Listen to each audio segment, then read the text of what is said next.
Năng ai xuất đây bom bằng ngọc ní, bạn nơi không video ní, nhóm nên phải bằng hai pi rồi việc này cả bằng cả nơi cái này PayPal, bạn này miền cả update thông mấy, năng ngày năng ngọc ní, tăng cấp tới môn năng phải bằng cả ní, năng ngọc ní thử vô pi vậy để nhóm bạn dễ sân chẳng á, trong PayPal từ lơ PayPal cứ chỉ cái này muối, đại dương phải bằng cả nắng, bà cứ miền này tha cả bằng cả đòi fake account,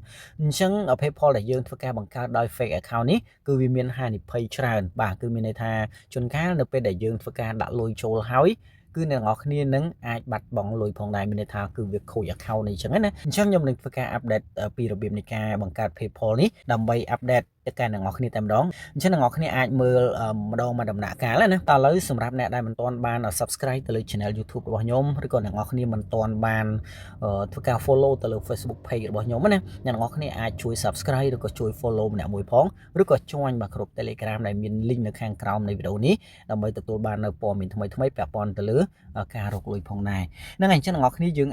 ai tranh bị cái nắng dương trôi màu pi rồi này cả bằng khai bàn tay là ngọc ní vậy nhóm xôm phải chạy tha bà sân chia chứ nè là ngọc ní cua tài thôi cả create nơi bà exchange là ngọc ní vinh của exchange là ngọc ní cứ chạy tới cứ viên miền sờ bát thì sờ mẹp dương không ca đã lui rồi có độ lui tranh dọc một chai gì chẳng nè của ca bằng cao nơi exchange là ngọc ní vì fake account đôi PayPal lao nhóm comment video rồi này ca bằng khai exchange là ngọc nó đặt nơi khang crownในวิดีโอนี้ได้นะខ្ញុំដាក់ link តើឥឡូវយើងចេញពីកន្លែងហ្នឹងយើងចូលមកពីរបៀបនៃការបង្កើតអ្នកនរគ្នាត្រូវចូលមកកាន់ browser Chrome ណាយើងចូលមកកាន់ browser Chrome នៅពេលដែលយើងចូលមកកាន់ browser Chrome យើងឃើញទម្រង់បែប browser ផ្សេងៗគ្នាប៉ុន្តែអ្នកនរគ្នាត្រូវមើលកន្លែងនេះយើងនឹងឃើញបាទសញ្ញាបូកមួយយើងចុចកន្លែងហ្នឹងឬក៏អ្នកនរគ្នាអាចចុចកន្លែងសញ្ញាត្រី3យើងមើលកន្លែងសញ្ញាត្រី3ក៏បានដែរណាអញ្ចឹងខ្ញុំសូមបង្ហាញទៅលើចំណុចបាទសញ្ញាត្រី3តែម្ដងទៅព្រោះខ្លាចគ្នាយើងខ្លះគាត់អត់មាននៅសញ្ញាបូកអញ្ចឹងយើងចុចកន្លែងសញ្ញាត្រី3យើងនឹងឃើញពាក្យថា new tab ណាអញ្ចឹងយើងចុចទៅលើ new tab ដើម្បីចូលទៅកាន់ tab ថ្មីហ្នឹងហើយអញ្ចឹងនៅពេលដែលយើងចូលមកកាន់ tab ថ្មីហើយអ្នកនរគ្នានឹងឃើញកន្លែងនេះ search Google ហ្នឹងយើងចុចកន្លែងហ្នឹងហើយបន្ទាប់មកអ្នកនរគ្នាគ្រាន់តែ search ពាក្យថាបាទ PayPal ណាPayPal ចឹងមកបាទបន្ទាប់មកអ្នកនរគ្នានឹងឃើញ PayPal នេះ sign up ខាងក្រោមនេះឬក៏អ្នកនរគ្នាបំពេញឲ្យពេញនឹងក៏បានដែរណាខ្ញុំសង្ឃឹមថាអ្នកនរគ្នានឹងយល់កន្លែងហ្នឹងបាទយើងចុចកន្លែងហ្នឹងមកយើងនឹងឃើញ PayPal នេះបាទ PayPal គឺមានពីរ PayPal Personal ហើយនិង PayPal Business ណាបាទអញ្ចឹងយើងចុចទៅលើហ្នឹងមកបាទចុចខាងលើហ្នឹងអូខេបន្តមកទៀតអ្នកនរគ្នាខ្វែងកន្លែងនេះសិនទៅហើយយើងអាចធ្វើការអូសឡើងមកលើអ្នកនរគ្នានឹងឃើញទង់ជាតិនៃសហរដ្ឋអាមេរិកអញ្ចឹងយើងត្រូវដូរទង់ជាតិហ្នឹងទៅកាន់ប្រទេសផ្សេងគឺជាប្រទេសដែលយើងត្រូវធ្វើការ create ណាអញ្ចឹងយើងចុចកន្លែងហ្នឹងអូខេនៅពេលដែលយើងចុចកន្លែងហ្នឹងហើយយើងអាចអូសឡើងព្រោះ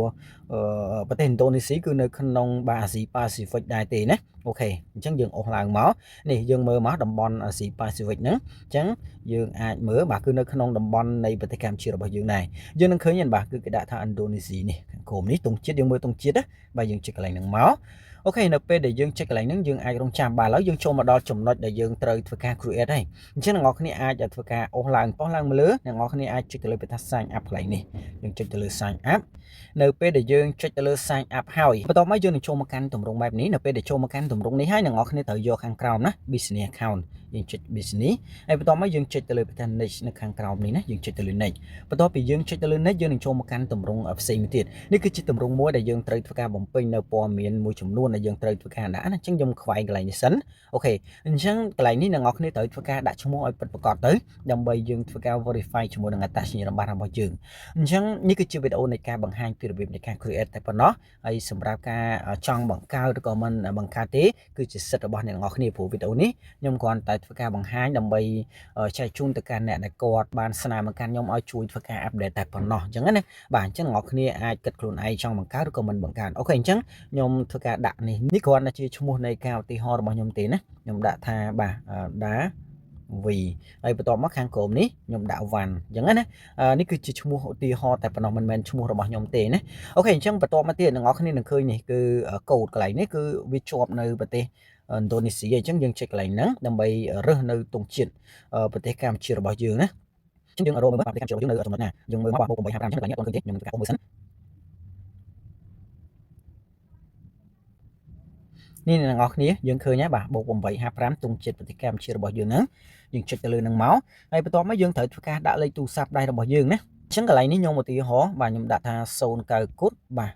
9គុត8គុត ឬក៏79នេះគ្រាន់តែជាការឧទាហរណ៍ណាហ្នឹងហើយអ្នកនរគ្នានេះគឺជាការឧទាហរណ៍តែប៉ុណ្ណោះអ្នកនរគ្នាអាចធ្វើការដាក់ខ្លួនឯងហើយបន្ទាប់មកចំណុចដែលសំខាន់គឺអ្នកនរគ្នាត្រូវមាននៅ email ហើយសម្រាប់អ្នកដែលមិនទាន់មាន email ហើយមិនទាន់ចេះធ្វើការ create នៅ email ទេអាចចូលទៅខាងក្រោមនៃវីដេអូរបស់ខ្ញុំទៅដើម្បីមើលវីដេអូរបៀបនៃការ create នៅ email ណាអូខេអញ្ចឹងកន្លែងនេះខ្ញុំសូមចូលទៅយក Gmail របស់ខ្ញុំយកមកដាក់មួយសិនហ្នឹងហើយឥឡូវខ្ញុំបានធ្វើការបំពេញនៅ email របស់ខ្ញុំហើយបាទ email របស់ខ្ញុំគឺខ្ញុំបានបំពេញហើយខ្ញុំសូមអស់ឡើងលើបន្តិចសិននៅពេលដែលខ្ញុំធ្វើការបំពេញ email របស់ខ្ញុំរួចរាល់ហើយអ្នកនរគ្នាក៏លេខមកមើលខាងក្រោមយើងនឹងឃើញបាទ password អញ្ចឹងសម្រាប់ password ខ្ញុំក៏ឧទាហរណ៍ដែរអ្នកនរគ្នាត្រូវធ្វើការដាក់ដោយមានសុវត្ថិភាពខ្ពស់អ្នកនរគ្នាក៏ត្រូវមើលកន្លែងនេះដែរណាចំណុច3ខាងក្រោមនេះគឺត្រូវតែគ្រីសទាំង3ហ្នឹងអញ្ចឹងខ្ញុំចុចទៅលើ password អ្នកនរគ្នាអាចឥឡូវខ្ញុំឧទាហរណ៍ថាខ្ញុំដាក់ថា Davi បាទ 1ខ្ញុំសូមបើកភ្នែកកន្លែងនេះសិនបាទ Davi អូខេ Davi 1អ្នកនរគ្នាឃើញគ្រីសមួយអញ្ចឹងខ្ញុំដាក់ទៀតមក22 33យ៉ាងមកហើយខ្ញុំឧទាហរណ៍ដាក់ចេះអ្នកនរគ្នានឹងឃើញនេះឃើញយើងឃើញគ្រីសចំនួន3ហ៎បាទគឺឃើញគ្រីស3ហីណាអូខេអញ្ចឹងបន្ទាប់មកឥឡូវអ្នកនរគ្នាយល់កន្លែងហ្នឹងខ្ញុំសូមធ្វើការផ្លាស់ប្ដូរនៅពាក្យសម្ងាត់កន្លែងហ្នឹងដាក់ពាក្យសម្ងាត់ឲ្យខ្លួនឯងវិញសិនណាហ្នឹងហើយឥឡូវខ្ញុំបានធ្វើការដាក់នៅ password រួចរាល់ហើយបាទទាំង email ទាំង password ណាខ្ញុំបំពេញរួចរាល់ហើយបន្ទាប់មកអ្នកនរគ្នាក៏លេខមកយើងចុចកន្លែងនេះដើម្បីគ្រីសមួយបន្ទាប់ពីគ្រីសហើយអ្នកនរគ្នាត្រូវតែចុចទៅលើពាក្យថាបាទ angry នេះណា angry and create account យើងចុចកន្លែងហ្នឹងនៅពេលដែលយើងចុចកន្លែងហ្នឹងយើងនឹងចូលទៅកាន់ tab ថ្មីទៀតអញ្ចឹងអ្នកនរគ្នាអាចធ្វើការរងចាំបាទឥឡូវយើងចូលមកកាន់ចំណុចនេះហើយអ្នកនរគ្នានឹងឃើញពាក្យថា email code កន្លែងនេះអញ្ចឹងខ្ញុំចុចកន្លែងហ្នឹងមកអូខេចុចកន្លែងហ្នឹងដើម្បីយកលេខកូដនេះអ្នកនរគ្នាឃើញណាអញ្ចឹងអ្នកនរគ្នាយើងចូលមកកាន់ Gmail នេះគឺជាប្រអប់សារបាទ Gmail យើងចុចកន្លែងហ្នឹងអ្នកនរគ្នានឹងឃើញនេះបាទគឺ Gmail បានផ្ញើកូដមកយើងចុចកន្លែងហ្នឹងអូខេបន្ទាប់មកអ្នកនរគ្នានឹងឃើញនេះយើងចុចcopy មកឬក៏អ្នកនរគ្នាចម្លងម្ដងមួយក៏បានដែរណាអញ្ចឹងខ្ញុំខ្ជិលខ្ញុំចុច copy អញ្ចឹងតែម្ដងទៅខ្ញុំសកត់ហើយខ្ញុំឃើញ copy កន្លែងនេះខ្ញុំចុច copy បន្ទាប់មកយើងចេញពីកន្លែងនោះមកយើងចូលមកកន្លែងនេះបាទ PayPal យើងវិញហើយខ្ញុំសកត់តិចខ្ញុំផាសបញ្ចូលបន្ទាប់ពីផាសបញ្ចូលរួចរាល់ហើយអ្នកនរគ្នានឹងឃើញពាក្យថានេះ submit នៅខាងក្រោមនេះណាបាទយើងចុចទៅលើ submit ហ្នឹងមកបាទឥឡូវគឺរួចរាល់តែម្ដងហើយបាទគឺរួចរាល់អញ្ចឹងយើងអាចរងចាំតិចវានឹងចូលទៅកាន់ PayPal របស់យើងដែលយើងបានធ្វើការ create ហើយបាទឥឡូវអ្នកនរគ្នានឹងឃើញបាទចំណុចនេះអ្នកនរគ្នាអាចចុចទៅលើពាក្យថា let's go នេះមកអូខេចុចកន្លែងហ្នឹងទៅអូខេបន្ទាប់មកអ្នកនរគ្នាកន្លែងនេះយើងចុចកន្លែងខាងលើបាទយកខាងលើនេះមកបាទចុចខាងលើហ្នឹងមកហើយអ្នកនរគ្នានឹងឃើញកន្លែងនេះបាទ business type យើងចុចកន្លែងនេះហើយបន្ទាប់មកយើងយកបាទខាងលើនេះតែម្ដងណាអូខេបន្ទាប់មកទៀតអ្នកនរគ្នានឹងឃើញខាងក្រោមយើងឃើញពាក្យថា next យើងចុចទៅលើ next អូខេបន្ទាប់ពីចុចទៅលើ next យើងនឹងចូលមកកាន់ step មួយទៀតអូខេអញ្ចឹងខ្ញុំអូសឡើ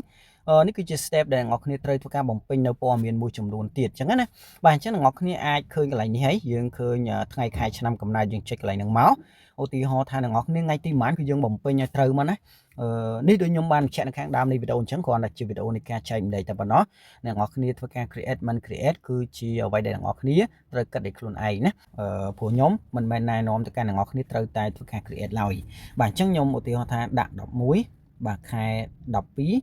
អូខេ1988នេះគឺជាការឧទាហរណ៍របស់ខ្ញុំណាបាទព្រោះមានបងប្អូនខ្លះគាត់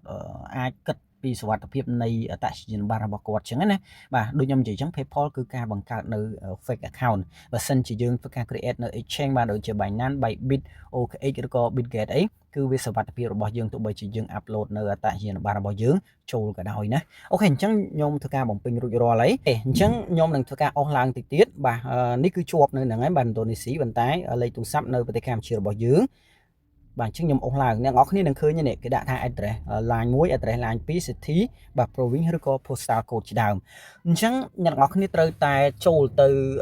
ៅធ្វើការ search បាទនៅ browser មួយទៀតយើង search ទៅមើលទីតាំងនៅប្រទេសឥណ្ឌូនេស៊ីអញ្ចឹងណាអូខេអញ្ចឹងយើងចុចកន្លែងសញ្ញាត្រី3ហើយបន្ទាប់មកយើងចុចទៅលើ new tab ដដែលអូខេបន្ទាប់មកទៀតអ្នកនរគ្នាចុច search កន្លែងហ្នឹងមកយើងដាក់ថាឥណ្ឌូនេស៊ីអូខេយើង search បាទអ្នកនរគ្នានឹងឃើញនេះឥណ្ឌូនេស៊ីបាទ fake address ណាអញ្ចឹងយើងយកអ្នកនរគ្នា search ឲ្យពេញអញ្ចឹងមកអូខេខ្ញុំចុចកន្លែងហ្នឹងបន្ទាប់មកយើងនឹងឃើញនេះបាទគឺ random address in Indonesia ណាខ្ញុំចុចកន្លែងហ្នឹងបន្ទាប់ពីយើងចុចកន្លែងហ្នឹងហើយអ្នកនរគ្នានឹងឃើញ address បាទជាច្រើនកន្លែងហ្នឹងណាបាទនេះឃើញទេទី1គឺអ្នកនរគ្នាត្រូវ copy ខាងលើនេះណាយើងចុច copy មកយើងយកម្រាមដៃចុចបាទ copy យ៉ាងមកបន្ទាប់ពីយើងចុចអញ្ចឹងហើយយើងឃើញ copy យើងចុច copy មកហើយបន្ទាប់មកអ្នកនរគ្នាត្រូវមើលកន្លែងនេះ tab របស់យើងនេះគឺមានចំនួន7យើងចុចកន្លែងហ្នឹងមកអូខេបន្ទាប់មកយើងចូលកន្លែង PayPal របស់យើងវិញណានេះប្រអប់ PayPal ហ្នឹងហើយខ្ញុំធ្វើការផាសនៅ address នឹងចូលហើយបន្ទាប់មកទៀតខាងក្រោមមួយទៀតណា ខាងក្រោម address line 2ហ្នឹងខ្ញុំផាសចូលដដែលហើយបន្តមកទៀតអ្នកទាំងអស់គ្នា city នេះគឺយើងត្រូវយកកន្លែងនេះបាទកតុយនេះតែតាំងឥឡូវខ្ញុំចេះតែម្ដងទៅខ្ញុំចុចកន្លែង tab ខាងលើនេះដើម្បីចូលបង្ហាញទៅកាន់អ្នកទាំងអស់គ្នាដដែលអញ្ចឹងអ្នកទាំងអស់គ្នាឃើញកតុយកន្លែងនេះកតុយទៅនេះដូចគ្នាទេ city នេះឃើញអញ្ចឹងខ្ញុំ copy តែម្ដងទៅបាទខ្ញុំចុច copy មកអូខេខ្ញុំចុចកន្លែង tab នឹងដដែលខ្ញុំចូលមកហើយខ្ញុំនឹងធ្វើការផាសនៅកន្លែង city នេះណាផាសកន្លែងហ្នឹងមកអូខេ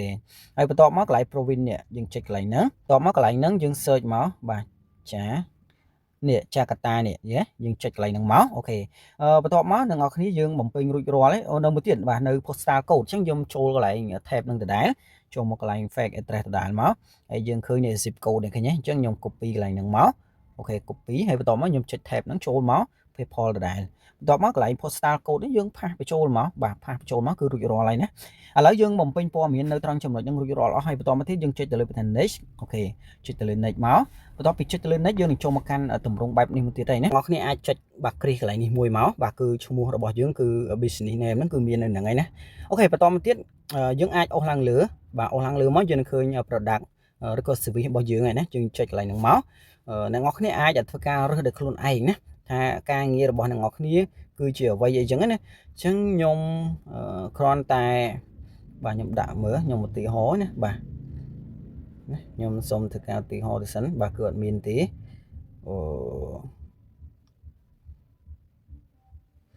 បាទឥឡូវខ្ញុំនឹងបាទយកខាងក្រោមនេះតែម្ដងបាទខ្ញុំយក computer ខ្ញុំចុចកន្លែងហ្នឹងអូខេរួចរាល់ហើយ